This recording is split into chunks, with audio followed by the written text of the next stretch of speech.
It's got the Schiess 64-inch VTL, vertical turning lathe. This machine has been fitted with a safety door system, so the door on the left needs to be closed at all time when machining. The sub door here needs to be closed, and the power on here. The lathe also has the grinding attachment, which is offside at the moment, which is powered by the socket up there for doing grinding.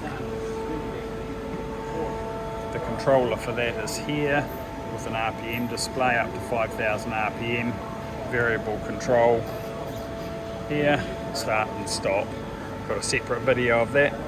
Okay, I can also do a tool change, so to complete a tool change I can go into MDI mode, program, MDI, and the code M25, end of block insert, output start.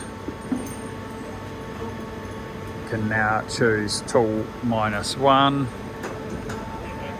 and then pressing the reset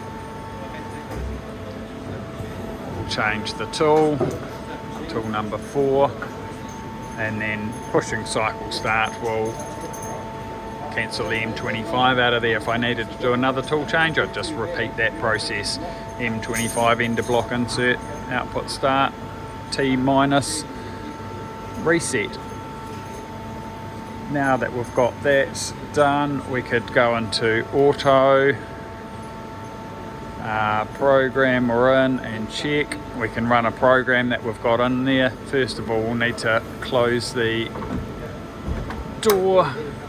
The mechanical lock is in place. I now have to push reset to extinguish that light, which means that the machine is now ready for start. If I push the cycle start button, the spindle can run.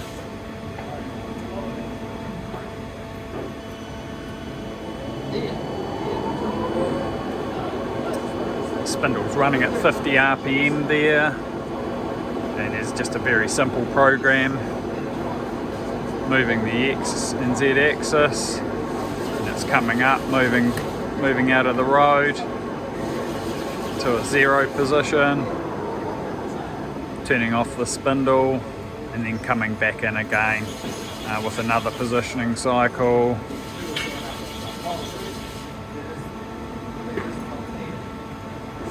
Start the spindle at 100 RPM this time.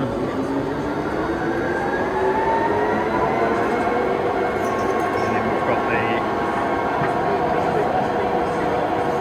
everything running very smoothly on this machine. We can change the spindle speed on the control panel with the in the program while it's running, or we can do spindle XL, B cell, and that's that complete.